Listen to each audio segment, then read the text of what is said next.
Hi, my name's Phil. I like talking about politics, and in this video, I'd like to move away, temporarily at any rate, from the bombshells that Dominic Cummings has been dropping, or domshells, as some wag has labelled them, and draw attention to Brexit matters again. In this case, another reason for leaving the EU that Brexiteers seem to have forgotten as those charged with negotiating international treaties discuss how little they know about international treaties.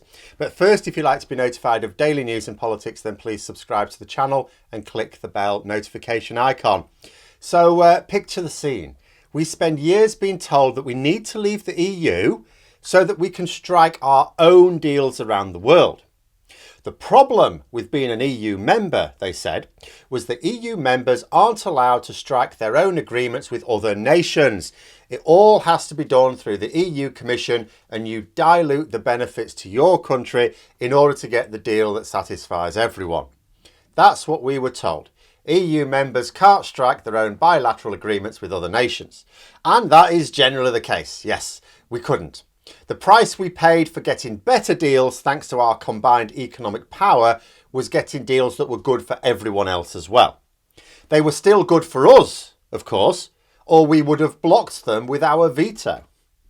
So now fast forward a bit, and a pro-Brexit Tory MP by the name of Richard Drax is sitting on the European Scrutiny Committee, and he asks David Frost, the unelected Brexit minister who negotiated the two deals with the EU that he now says are really bad, and the first at least should never have been signed. And this Richard Drax MP asks, are we getting any bilateral agreements with individual EU states? I kid you not. Years we had this rammed down our throats. Years. It was the only bloody thing that the Brexiteers said that was actually true. EU member states do not arrange bilateral agreements on an individual basis. Why do we need to leave the EU, Mr. Drax? Because we can't arrange bilateral agreements as EU members. So we leave, and then this colossal moron asks if we're going to get any bilateral agreements with EU member states. Did he just think it was only the UK that wasn't allowed to do our own deals or something? Or did he just forget the reasons why he and his ilk have been persuading us to leave the EU for all these years, because the reasons they said were not their own personal reasons? And do you know what? If you're going to make up reasons, you quite often forget about them. It's why they say, isn't it? If you're going to be a liar, you have to have a good memory. And what did Frost say to this? When Drax asked if we'd be getting any bilateral agreements with individual EU states, did he respond, no, of course not, you gargantuan cretin? No, he humoured him. He said that we can't arrange such deals, but we can hope the EU will change. You what? Change into what exactly? The EU works as a force of union by marshalling the full force of its members combined for mutual benefit. That is entirely how it works. It uses that force to strike great trade deals from the largest free trade area in the world, exercise power against greedy multinationals, set standards around the world, and none of this would be possible if they all did their own thing.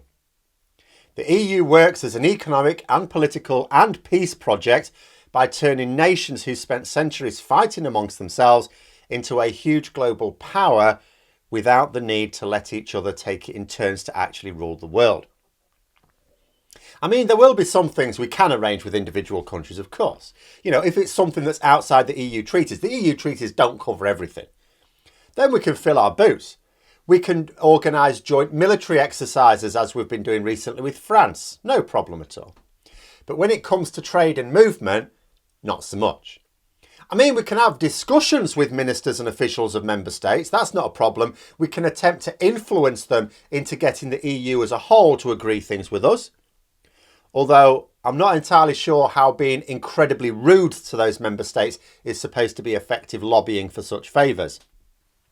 The only EU member states that Johnson has been friendly with right now is Viktor Orban's Hungary, who's in London today, I think.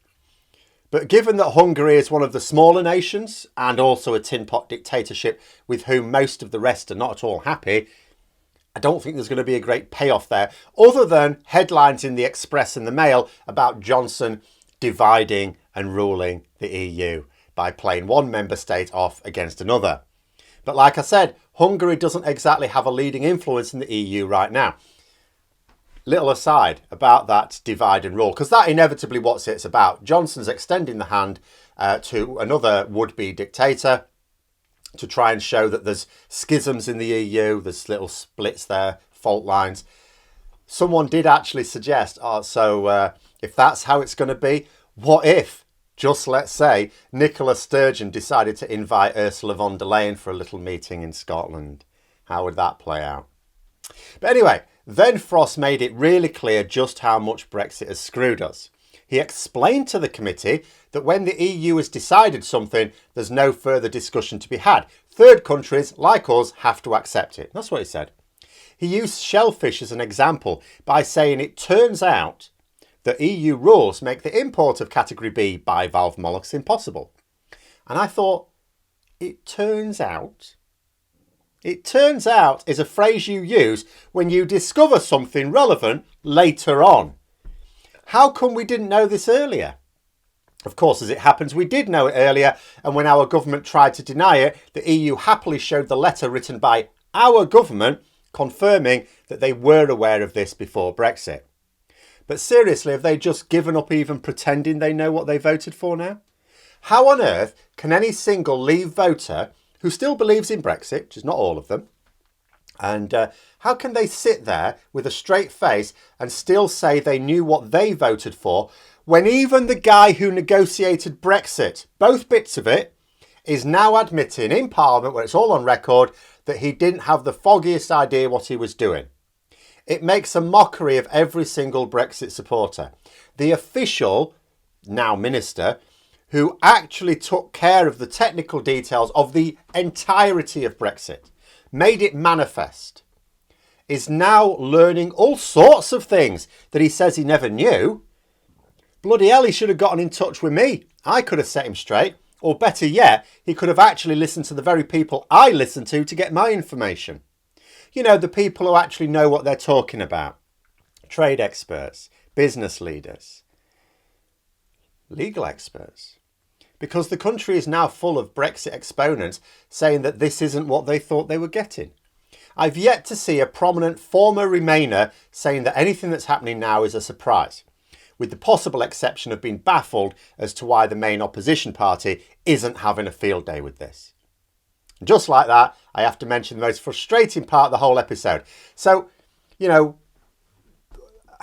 after David Frost has gone to Parliament and said, I didn't know this was going to happen, I didn't know that was going to happen, I was completely clueless about this, and a Tory MP has said, so when are we going to start striking bilateral agreements with individual EU member states then? Keir Starmer could have had a field day with that.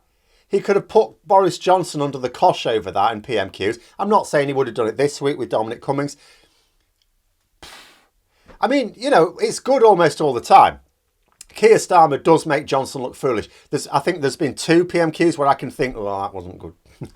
You know, the week before last week, or no, last week's was one of the bad ones.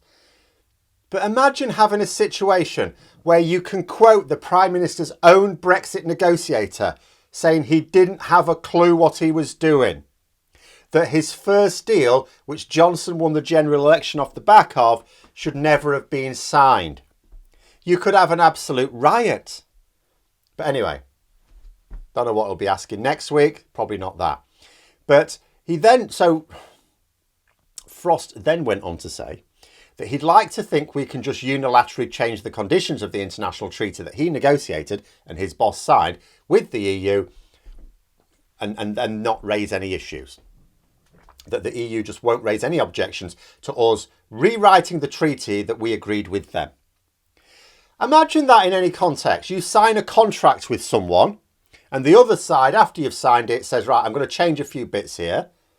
And if you object to that, you're making a fuss. But anyway, then by blaming the EU for not letting him damage the integrity of their single market, he's basically admitted that we haven't taken back control. Now, I've said this, I don't know how many times. You do not get to claim that we've taken back control whilst you blame the EU for anything. Control means just that. Either we have control or we do not have control. As a wise person said, if we left the EU to solve a problem and the problem still exists, then Brexit wasn't the solution, was it? But it went on. It was an absolute mess. Someone did a really good job of cataloguing key parts on Twitter. I'll link it below for you to facepalm to later. But this is a completely messed up situation, because the question we have to ask is, how do we counter Brexit now that it's happened? It's a genuine question. Point out how damaging it is. The government are denying that it is. Point out how Brexit bears more resemblance to what Remainers said it would be than Leavers. For whatever reason, this is not a stick to beat them with. The government are happy to be recorded admitting they had no idea this would happen. And they didn't know what they were doing. Now, it could well be that they're only happy to admit that because Labour are not hammering them at the dispatch box, at least in the most high-profile event at the dispatch box, PMQs. Who knows? But when a government that is happy to lie will tell the truth about how incompetent it is being, then it obviously believes that this is not considered a problem amongst the general public. That's what really offends me. The government is actually happy to admit it didn't and doesn't know what it's doing with Brexit. Oh, we're completely useless. What's that? You're still going to vote for us? Jolly good. But those are my thoughts anyway, for now. I hope you found the video interesting. If you did, don't forget to click the like button. And if you'd like to support the channel further, please also click the Patreon link for details. And until next time, I'll see you later.